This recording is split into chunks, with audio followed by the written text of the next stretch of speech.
Ladies and gentlemen, boys and girls, welcome to the Music Lab podcast. My name is Dogg, and I am so happy to be here with Mel Bryant. How are you? I'm doing great. Thanks for having me. We are so excited to talk to you and dive into your music and your personality and this three-piece band from Nashville. So, guys, don't forget to like, subscribe, do all that fun stuff with our YouTube channel, our social media pages. That helps us and helps the bands like Mel. Don't also forget to check out our sponsor, RAR Outfitters. That's RAWR Outfitters.com for all your clothing needs. It's wintertime, ladies and gentlemen. It's hoodie season. So, Mel, let's just dive right in. I want to talk about the history of the band. How did you guys get started? I know you're from Long Island, the rest of the band is from Philadelphia, but somehow you made it to Nashville. hmm So, um, I went to the University of Miami in Florida, and that is where I met my guitarist and partner. We live together.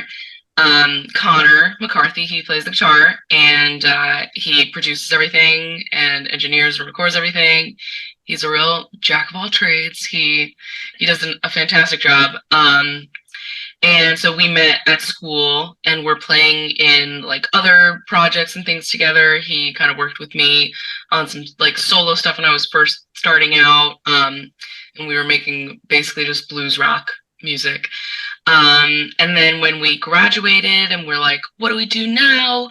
We decided we made a little pros cons list of different cities, and Nashville won, mostly because of its affordability. And we moved together to Nashville, and he convinced one of his like childhood best friends who plays the drums, Brendan Bird, um, to move to Nashville with us because he went to Berkeley and he had graduated as well.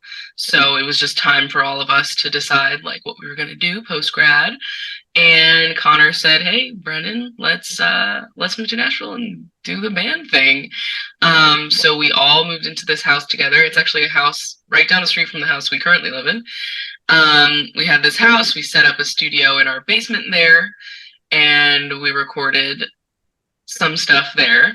Um, we recorded our first single there, and a bunch of other stuff and other bands, and just did the whole like band with a studio thing. Um, and now we're here and we love it. So the studio is called Electric Church, is that correct? Yeah, so it's a self-reference to another band, the band that we'd had when we were in college that we called Electric Church. And it's also a reference to Jimi Hendrix at the time, being big blues rock, classic rock nerds. Um, we love a Jimi Hendrix, and he used to refer to his music as electric church music, and we always thought that was cool. So we had named our band Electric Church, and then we just still thought that was cool. We thought electric church was a cool phrase, so now we just call our studio Electric Church, and we mostly record just our own music out of Electric Church, and occasionally we'll record other bands as well when the project presents itself and we feel like it. Yeah. So you've recorded a full-length album, an EP, and then you've released singles, correct? Yes. Okay. And so all of them have been recorded at this studio. Well, the full length record was at our studio, and this is our new studio. When we moved down the street, we actually found a house that has like a barn in the back, like this big external garage. And so it's its own building that is our studio that we kind of really outfitted and sound treated. We made all the panels and everything. It was a huge pain in the ass, but we did it. And so that's where we recorded our album. That little EP, the Muscle Memory EP, was actually something we recorded as like a prize for winning this songwriting contest. And we got to record at Echo Mountain, which is in Asheville, North Carolina. Beautiful studio. Ironically, a church. It was a church that they converted into a studio. So that was really a really cool experience as well. So we got to do that for that EP. And we did a bunch more work outside of that studio in our studio, like a lot of overdub stuff. And we did a lot of like the mixing down in our studio. So it was kind of a combined effort. But yeah, they did a great job there. That was really, really fun. And then the singles that came after that EP were us again at our studio. So let's talk about Nashville for a second. Had you been there before you guys decided to make that your home? And then what is it about Nashville now that you've lived there that makes it such a special city outside of the music part of it? Well, funny enough, I spent a summer between um, my freshman and no, between my sophomore and junior years. It was the summer after sophomore year of college that I spent a summer with another songwriter friend of mine. We just like subleased a little apartment in Midtown, which was like right behind all those Midtown bars. And I was interning at a studio that was down the street. So it was pretty cool. I got to just like walk down the street, work my little studio job, come back and like play whatever bar in Midtown that would have me. And ironically, at the time, I kind of didn't like it. And like at the end of that summer, I was like, I don't like it here. I don't think I want to live here. It was just like a bit of like a culture shock in a way, like being from New York and going to school in Miami, where I'm used to a lot of diversity, and then going to Nashville where it is pretty starkly not diverse, especially at the time. This was 2015. And but also the area, like being in Midtown, it's pretty starkly white. And I didn't love that aspect of it. And I also it was just like a weirdly like insulating time at the time.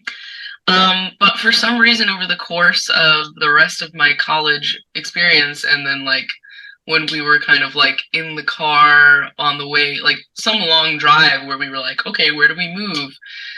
For some reason, Nashville got on the list and it just made the most sense. Mostly because of like accessibility and just like knowing like we could afford to have a house that had space for a studio in it. And we knew we couldn't really do that if we were living in New York or LA or Philadelphia. Maybe Philadelphia, who knows? But yeah, for some reason we decided on Nashville, and we definitely don't regret it. And yeah, like now it's just like it's just like a big family of people who are mostly all doing the same thing. Like 95% of the people I interact with on a day-to-day basis are also like doing the musician thing. So we all just kind of like, we all understand, we all get it when like we're trying to hang out and all our schedules are ridiculous because like we have this album coming up and like whatever, or we're going on tour. So it's just kind of a good home base. It's a good like, central location for like a tour or and there's like a vibe, especially like where we live now, which is in East Nashville. There's more of a culture and a community that is rapidly growing and evolving and becoming more diverse and more just like interesting to me. So yeah. And you would hope and expect from a city like Nashville that would happen, especially since 2015, like you said, correct? Yeah. It's been a huge evolution since then. Like, and you wouldn't think like it wasn't that long ago, but it really has grown and changed a lot. I think in a lot of ways for the better, and in some ways not. You could argue, especially from people who have been here even longer. Would have been great if we had some public transit. That would have been awesome. We're still holding out hope though. We'll Yeah. see. Automobiles, right? Automobiles. See, I don't have a license still. So I just like mostly am home, and the restaurant that I work at is right down the street. So I've managed to get away with it still, even though this is a distinctly unwalkable city. Yeah, we visited there in 2018. Had a great experience. Realized very quickly, though, as you kind of alluded, that after one night on Broadway, that's really all you need. Like, there's so much more to the city, than all the honky tonks and all that stuff. Absolutely. We really only Seven. go downtown there if we really need to. Like if there's someone visiting who's never been, we're like, okay, we'll go to Broadway. We go to the one place we like. Well, there's a couple places now. We love Acme Feed and Seed. That place is Oh, really okay. cool. And we love Robert's Western World. Yeah, That's a cool spot as well. that's a standard, right? Sure, sure, sure. Yeah. So let's talk about a venue in Nashville that you played or you play quite frequently, the Five Spot. We got to go there as well. Just awesome. The DJ there was like in his late 50s, like played vinyl records, up before the band would play. Talk about like the Five Spot and what that's meant to you guys as a band. The five spot is so cool. It's just like it's such a good vibe. Like we're always happy to just go there. And that's a good thing when like you don't just want to like play at a place, you want to just like be at the place. Because it's like this perfect middle ground between like a chill, cool dive bar and like an actually great venue. Because a lot of times you'll have dive bar venues that are, a dive bar and it's just kind of like a microphone and a little like thing in the corner. But for them, it's like this cool, like gritty dive bar with like the best sounding, you know, sound system. And they just like know what they're doing there. The sound guys there know what they're doing and they're great. And it's just like a good vibe all around. Like there's always just like it's always just a good experience playing or attending a show there. We just love it. Like, there's a reason why it's such a staple and why everyone plays there. Like, because they just like have a good setup. They know how to treat their musicians and they treat us well. They give you, I believe, still part of like the artist deal is you getting like a case of beer when you play. You get like a case of beer and like some food if you want it. And I always forget that and like don't get them from them. But I also don't drink beer, so it doesn't help me that much. But I like the idea of it. Right. Yeah. So playing bass and being the lead singer of a three-piece band, unique in and of itself. But talk about that dynamic and you know, how that has become, your livelihood basically as part of the band. Yeah. So interestingly enough, I went to school for guitar. That was like my primary instrument at school. But Connor already played the guitar, and he's a way better guitarist than I am. So he would, if he were here, he'd be like, "No, you're great," but but he's amazing, and we needed a bass player, and I had gotten into the bass my senior year of college. Connor actually got me a bass for my birthday because he is incredible at gift giving. He got me the bass I play now, which is the SG that I have. And I had just been getting really into it, like pretty much for fun, which is the best way to do it. A lot of it inspired by Joe Dart, the bassist from Wolfpack. Loved him and just was like getting really into the bass and just learning it for fun. And then when we moved to Nashville and it was the three of us, I was like, we don't really know anyone here. We don't have a bassist. We can't really afford to like hire one. So maybe I'll just play the bass. How hard can it be? And at first it wasn't great, I'll be honest. But I was figuring it out, and just took a lot of inspiration from like my beloved like trio bassists from punk bands like, Mike Dirnt and just like learning those bass lines and really having a fun time like learning a new instrument while like starting a band. It was sort of like this cool little experience. And I mean, I was used to like playing guitar and singing at the same time. And I did a lot of finger picking, which like requires that sort of like brain, like limb separation in a similar way that playing bass and singing at the same time does. So just kind of practicing that, like that process of, the multitasking of it. Um, I figured it out like pretty much on the job, like by being the basis, like just not giving myself the option of not being able to figure it out. I did it, and like just over the course of like our band, which we started at this point in 2017, the fall of 2017. That's how long I've been playing bass in a band, and then over the course of that, kind of doing stuff and becoming known around Nashville, I would get other gigs a lot of time because people would be specifically seeking out like non-men musicians. I I'm not ashamed to admit that that would be expressly the reason that I would get a gig on the bass, and that's fine. I mean, it's cool. So they'd be like, "Oh, do you know like a girl who plays the bass?" And they'd be like, "Oh yeah, Mel does." So I get some gigs, and one great gig that I got because of that sort of word of mouth. I played bass for this artist Chaz Cardigan, and he's out in LA. He's had a crazy career trajectory. You should definitely check him out. And I ended up also getting Connor on that gig as well. When his guitarist left, I was like, I know a guitarist who could do this.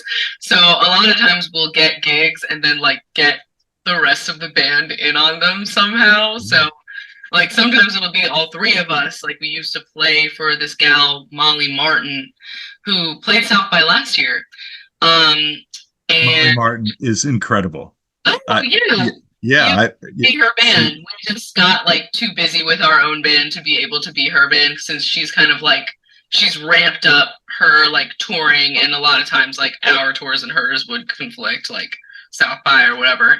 Um, but the three of us used to be her band, and ironically, also Connor and her used to date in high school. They went to high school together, and they dated through high school.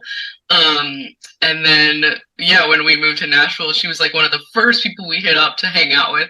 And it was just me and Connor and Molly, like going to see Dwayne Allman at Soulshine Pizza Factory, which doesn't exist anymore, but it used to be like the Blues Rock Hang.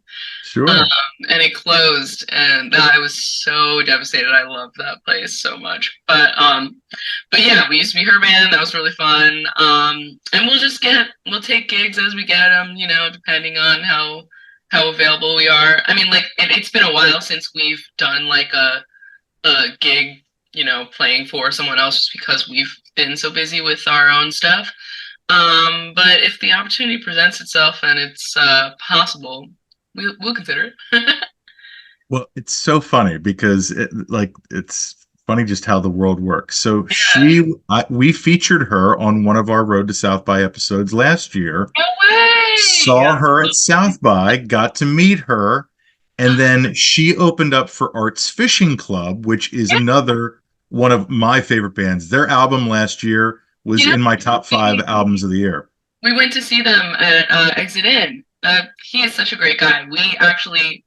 Chris, right? Is his name Chris? Yes. And we met each other because we were pitted against each other for that Lightning 100 Music Mayhem.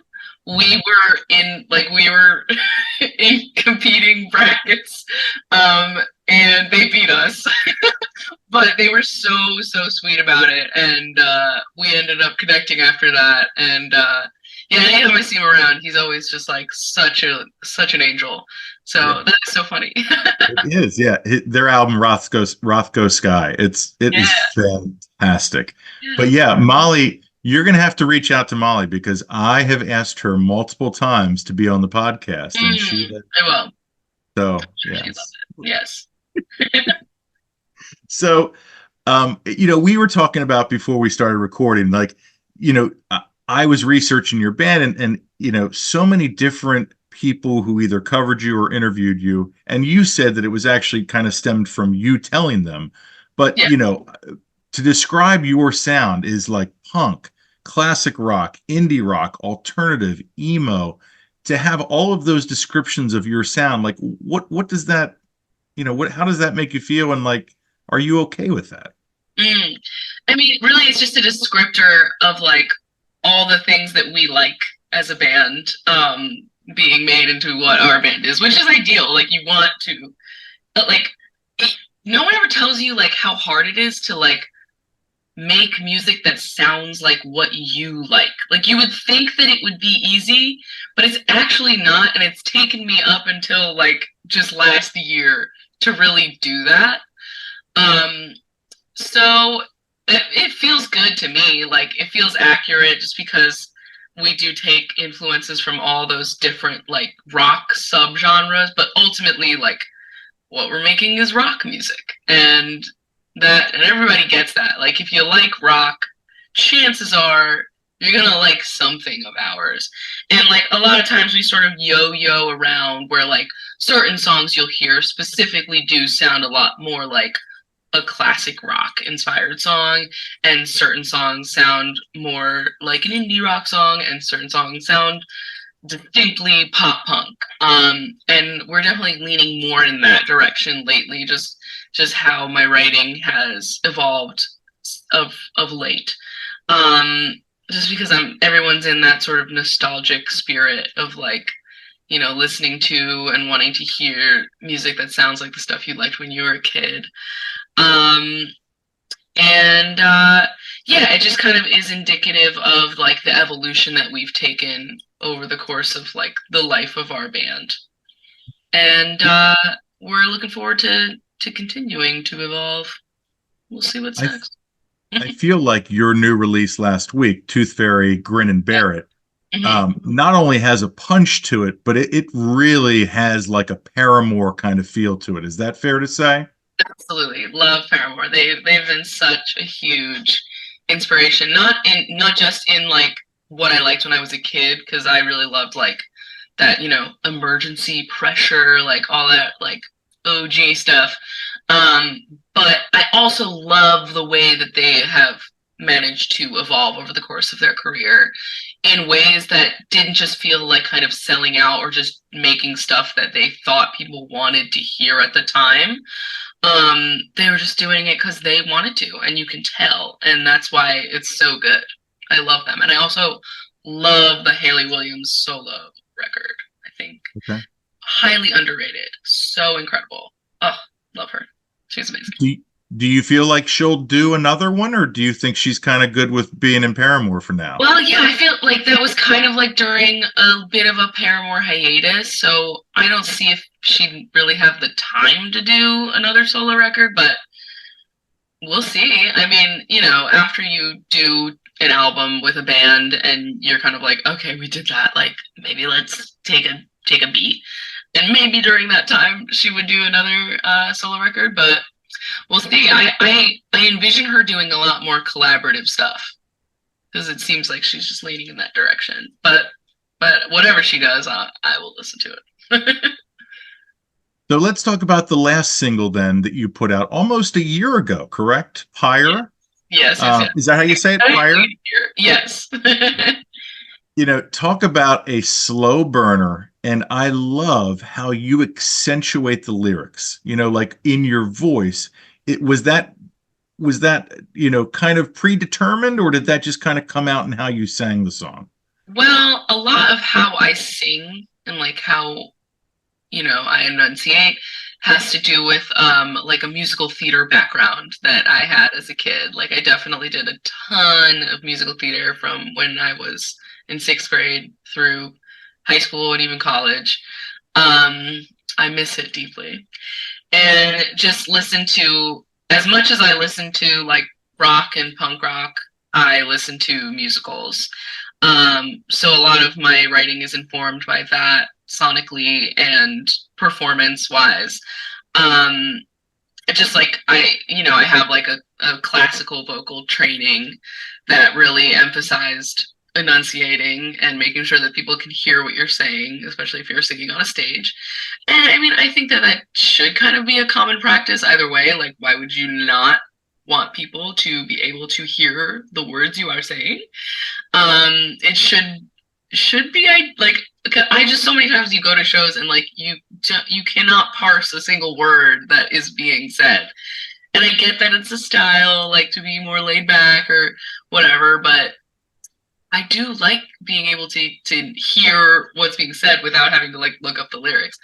Um, and I always appreciate when at shows people say like, "Wow, it's amazing! You can hear every word you're saying." And I'm like, "Yes, that's great. It took a lot of time and effort to write those words, so I'm glad that you can hear them." Um, so yeah, I mean, I just like I take a lot of care with my lyrics. It's kind of my favorite part of the music that I write. So yeah, I want to emphasize that and have people be able to hear what I'm saying.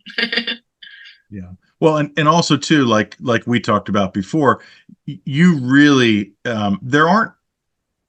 I think a lot of artists have trouble, and it, maybe to your point also of trying to make music that you like, or that you like. But to your point of like your personality, how you put your personality into your lyrics is really, really obvious. If that's the right word. But it's also just a real, real like testament to you. Talk about that. It's just kind of innate. I'm a pretty dramatic person. Yeah. Um, Do you think it's maybe from the musical theater background, kind of? that's definitely a big aspect, kind of like taking the mundane or the trivial and like dramatizing it, like any sort of like little situation in your life and making it like the most dramatic version that you can possibly think of. Um, yeah, I've always been pretty pretty dramatic, so it does kind of just come a little naturally to me. And it's also just like it is a performance to me. Like whenever I write or I perform what I write, I am performing. Um, so I'm infusing that sort of ethos into it as well. So let's talk about a particular show. The Urban Artifact seventh anniversary show in Cincinnati. How did that come about? And how did you get to yeah, be a part of that? So we actually met Devin, who runs Radio Artifact. Okay. Amazing guy, such an awesome dude, such a sweetheart who just like knows what he's doing. Um, we met him at the Five Spot, funny enough, um, through another band friend of ours, Laurel and the Lovin'. They are another local Nashville local rock band who knew Devin, and I believe they invited him to our show. Like we were playing a show together, and he was there, and they were like, "You got to meet our friend Devin. Like he's awesome. He's a dude in Cincinnati, and like he's a great guy to know."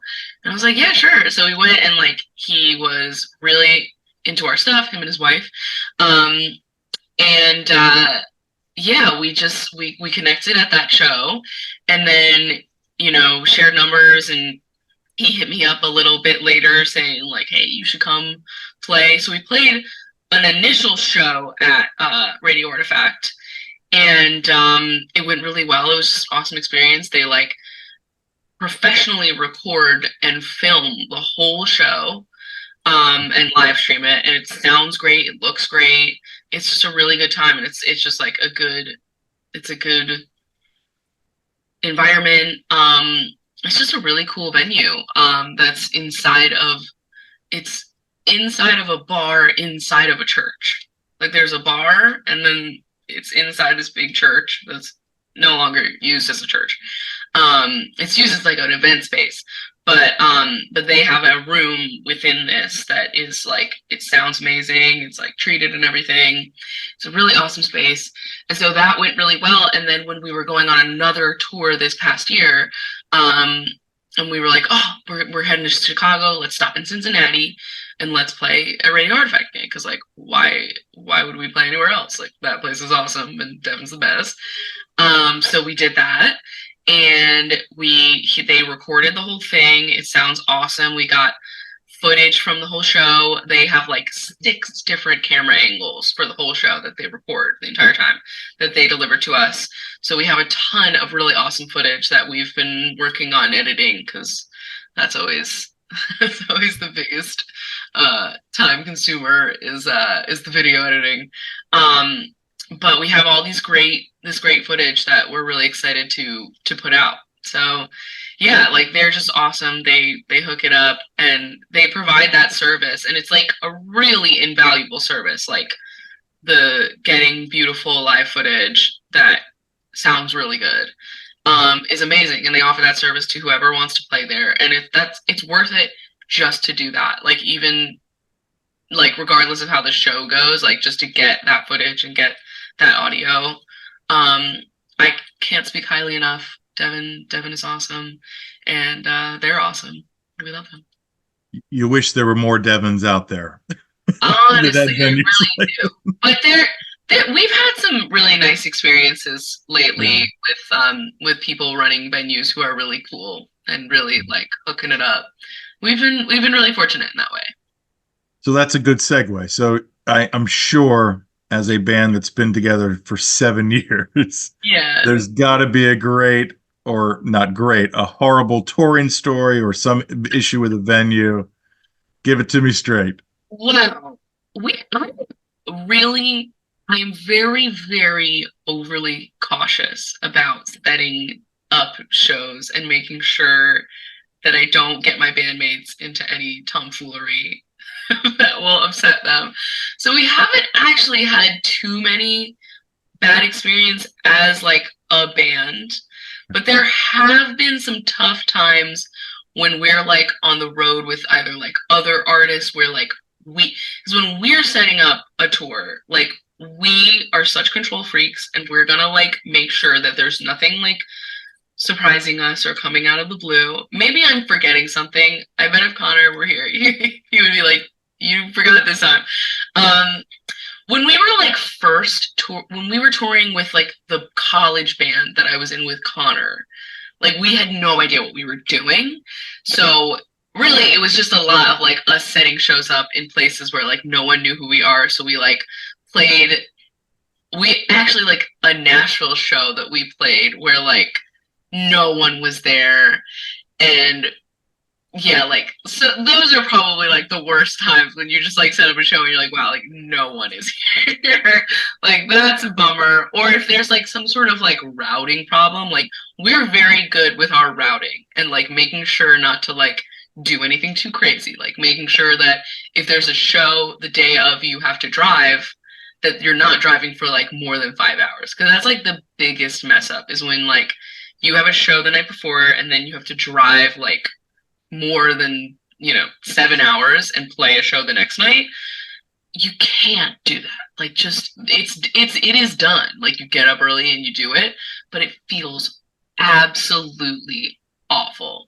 And like that's been done when we've been on tour with other artists where like they just have like a booking agent who booked the show and didn't really ask like, is this gonna be okay for you guys? So like we played in Chicago the night before, got up really early and drove to Pittsburgh, which is like an 8-hour drive.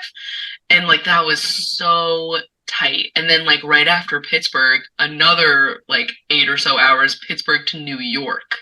So those like couple of days were just absolute Brutal hell. So like we learned though from those situations of like we're never gonna put ourselves through that ever again. And on top of it, Connor is the one who drives because he has a transit van and that's what we use for our tours. Or if we're like touring with another artist, he'll just be like, I'm gonna drive the van because like I want to. So he's the one driving, so he'll be the one getting up, driving the 8 hours, and then get out of the van and play a show. So God bless him. He's the tour MVP every time. So let's talk about his guitar playing, in particular on Chains. When did he start playing? And like, my God, he has some chops as a guitar player. He really does, doesn't he? Um, he has been, I believe, playing since he was a kid. I think he started like kind of like late in relatively, because he started like I think when he was like 13. Because as a kid he was like more of a sport boy. He was like on like the youth football team and stuff. And then the story goes that he had like an ankle injury and couldn't like play football anymore. Um, so he picked up a guitar, and he'd always, his dad is like a really big classic rock guy who just like gave him the crash course in all the good stuff. His dad's just like a huge music fan.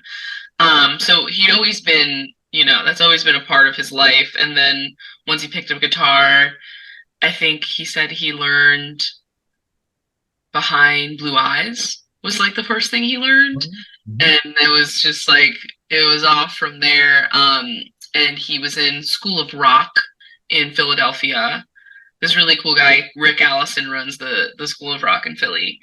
And him that's where him and Brendan met, the drummer. So all through high school they were doing School of Rock, doing all these different shows. And like the way that works is that they do like a show at the end of the season that is like, you know, Black Sabbath versus Queen or something, and it'll be like a theme show that is like a specific couple of bands, or it'll be like, this is the pop punk show, this is the, you know, glam rock show. And like you get this sort of like, through learning all these songs and performing these shows, you get like a full sort of scope of rock history. So he did all of that all through high school, and then continued it through college. And we just get like a continued history of music through the courses that we take. And in practice, because we have like all these different ensembles where we're learning all these songs that we're learning about in our different classes. But he's just like he's a student through and through. He's always learning new stuff. He loves prog rock.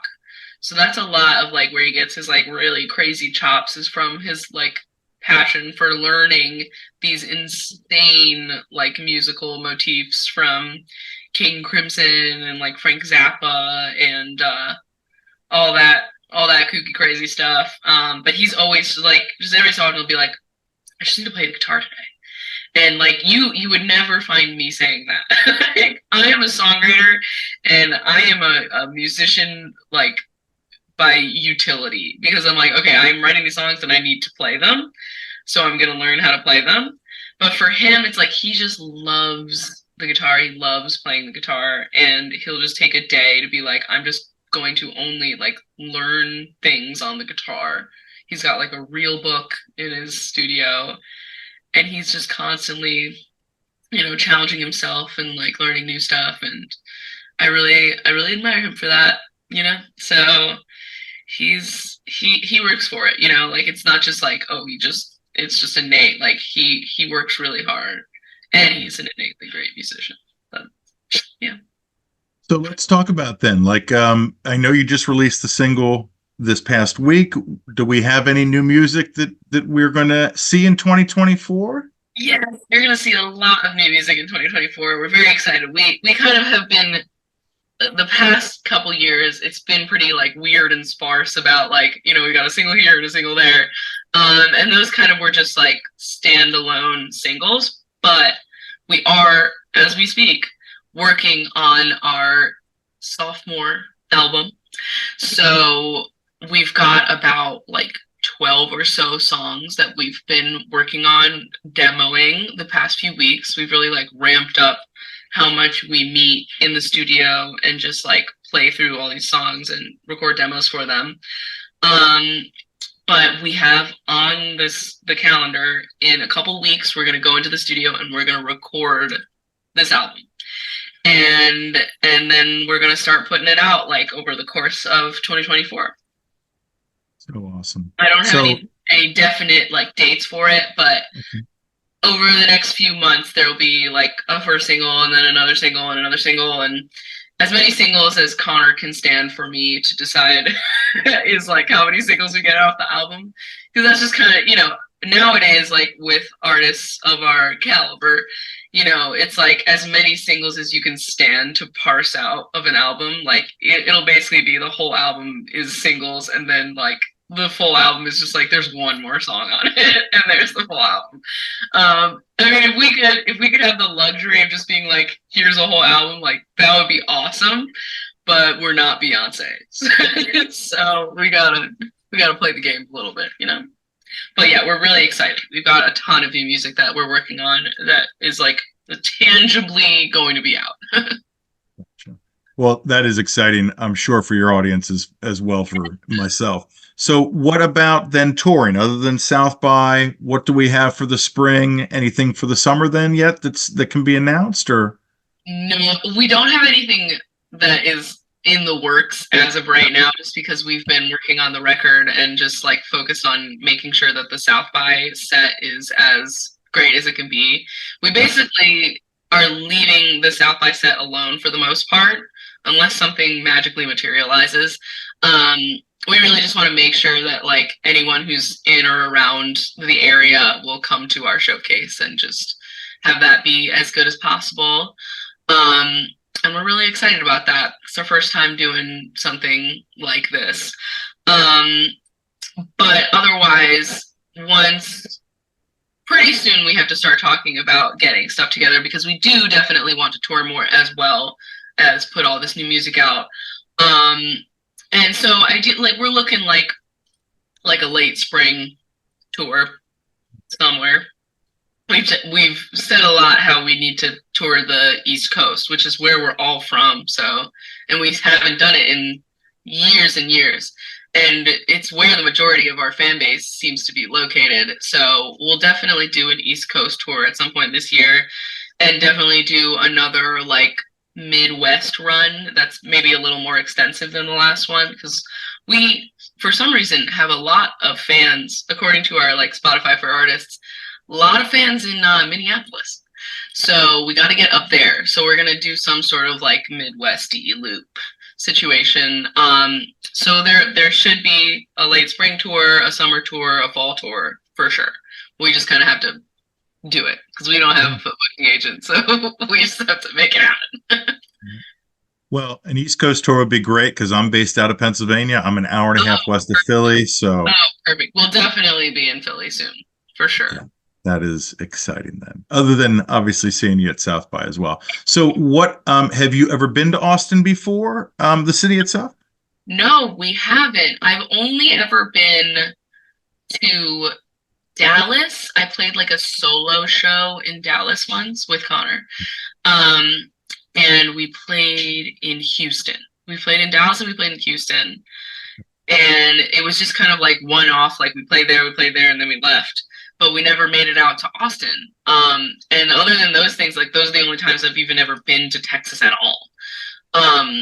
So yeah, definitely really looking forward to it. I'm super excited. We've got a lot of friends out there now too, that I'm looking forward to seeing and just like experiencing the city. We're gonna be there the whole week, because we just figured we'd take as much advantage of having the badges as we can by just kind of like going out, doing the thing, doing the networking.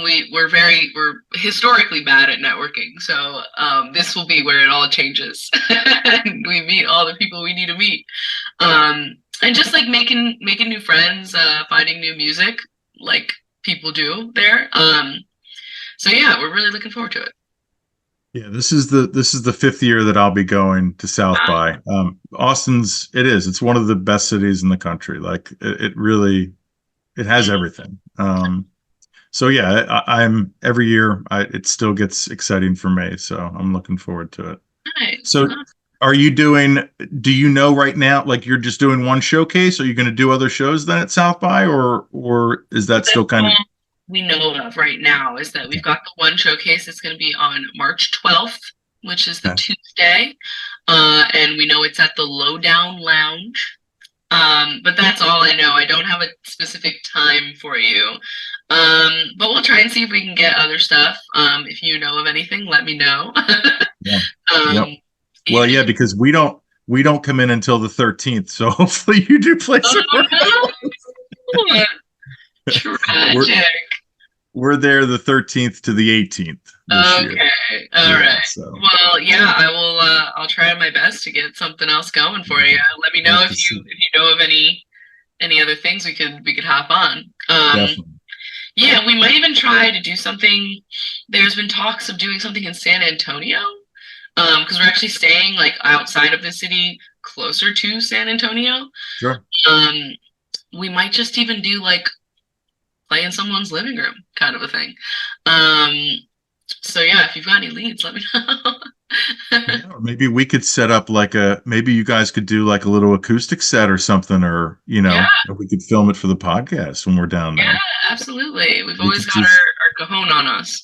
yeah, yeah. So are you like almost around Rock then, or how far out of the city are you? Um, Not an address. It's we're staying at our drummer Brendan's uncle's house. Oh, Um, sweet. Oh, nice. so I think he said it was about 40 minutes outside of Austin. But we're Okay, basically just gonna sleep there and like just spend the whole days in Austin at the festival. it's going to be so much fun. Yeah, excited. Well, Mel, this has been so much fun. I appreciate that you took some time out of your day to do this. And best of luck. Best of luck with the new music. Love the new Tooth Fairy song. So yeah. Thank you. I'm so Anything else you want to tell your fans or the audience? just stream Tooth Fairy.